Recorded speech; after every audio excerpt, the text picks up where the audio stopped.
Bonjour, nous nous retrouvons aujourd'hui pour découvrir ou redécouvrir plutôt un objet magique, un objet merveilleux. Un merveilleux est ici employé au sens de magique. Cet objet est directement rattaché à la légende arthurienne. Il s'agit bien sûr de l'épée d'Arthur, Excalibur. Excalibur, tu en as entendu forcément parler lors de ta lecture du roi Arthur de Michael Morpurgo. Nous allons tâcher de comprendre quelle est l'origine de cette épée lors de cette vidéo.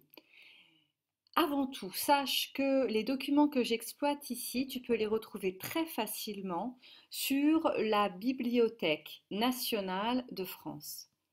Il te suffit dans Google de taper exposition Arthur BNF.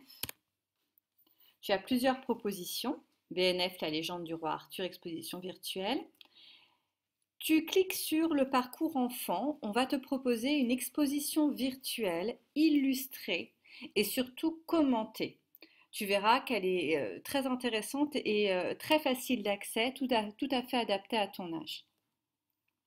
Tu peux également aller consulter ce lien ici, la légende du roi Arthur, qui te propose, à travers un diaporama cette fois, mais toujours illustré, agrémenté de textes, etc., donc qui te propose de mieux comprendre les origines de la légende arthurienne, les origines de la table ronde, quels sont les personnages, les créatures, les lieux qui sont rattachés à la légende arthurienne.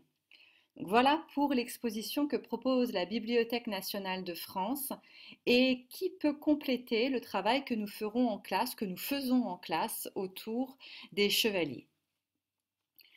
Retour à présent sur Excalibur.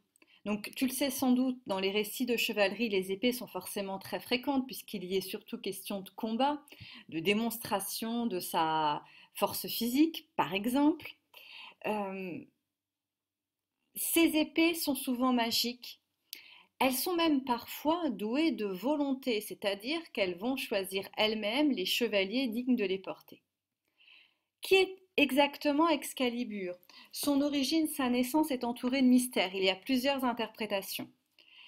On dit notamment, c'est l'interprétation d'ailleurs qui a été retenue, que à Londres, lors d'un tournoi, le jeune Arthur cherche une épée pour venir en aide à son frère, et il réussit à retirer celle que Merlin avait plantée dans une enclume, elle-même fixée à un rocher. Or, le magicien avait prédit que seul l'héritier du trône pourrait l'enlever. C'est à ce moment-là qu'Arthur est proclamé roi. Tu vois ici une enluminure qui représente Arthur tirant l'épée du rocher. Il y a d'autres récits, d'autres interprétations. Excalibur surgit ailleurs dans des circonstances très étranges. Par exemple, lors d'un combat, un adversaire brise l'épée d'Arthur.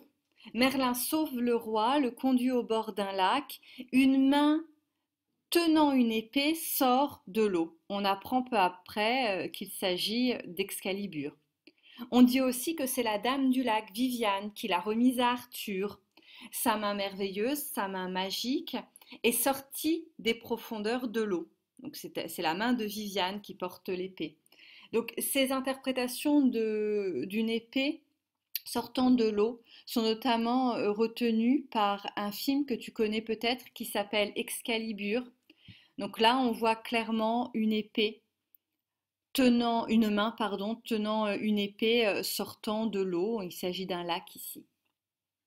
Donc à la fin du XVe siècle, un auteur anglais met tout le monde d'accord en disant qu'Excalibur, c'est l'épée qu'Arthur sort du rocher. Alors comment est-elle cette épée? Forcément, elle est très puissante, elle est incassable, elle peut trancher toutes les matières, elle est très précieuse, en or, incrustée de pierres précieuses. Son étui, que l'on appelle le fourreau, est également très important, magique également, puisqu'il est capable de protéger celui qui le porte contre les blessures. Alors tu as ici une tapisserie qui représente Arthur portant Excalibur. Une tapisserie, c'est une œuvre d'art notamment très fréquente à l'époque médiévale, une œuvre d'art en tissu. Donc voici Arthur, voici Guenièvre, la femme d'Arthur, donc la reine, et voici Lancelot. Ici, c'est Excalibur, donc on peut constater tout de suite qu'elle est ornée, qu'elle est en or. Alors, voici ici une image qui te permettra de mieux comprendre la constitution de l'épée. Ici, tu as le pommeau. Donc, le pommeau est souvent constitué dans une matière précieuse. Ici, tu as ce que l'on appelle la garde, qui est souvent aussi très précieux. Et là, la lame, bien entendu. À côté de l'épée, son fourreau, l'étui dans lequel on range l'épée.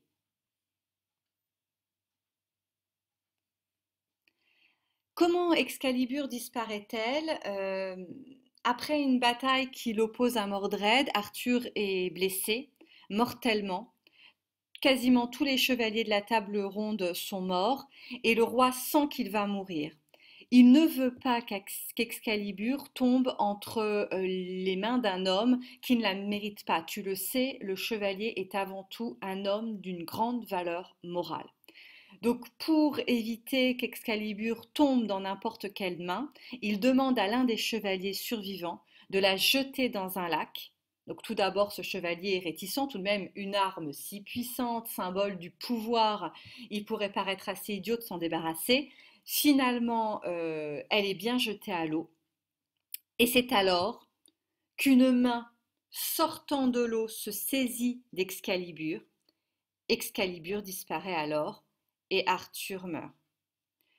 Excalibur, comme on l'a dit tout à l'heure, n'est pas la seule épée magique, la seule épée d'importance dans les récits de chevalerie. Il y a également l'épée aux étranges attaches. C'est l'épée de Galahad. Galahad, voilà, un chevalier parfait en tout point, nous aurons l'occasion d'en reparler. Il y a aussi Durandal, l'épée de Roland. Alors, sur le site de la Bibliothèque nationale de France, tu peux visionner des enluminures qui représentent des chevaliers, voilà, confrontés à un défi, celui de s'emparer d'une épée. Donc ici, par exemple, Galahad qui retire l'épée du Perron. Là, tu as Perceval qui tente de retirer l'épée, mais Perceval n'est pas un chevalier parfait, n'y parvient pas. Ici, même chose, Gauvin se confronte à l'épreuve, mais échoue également.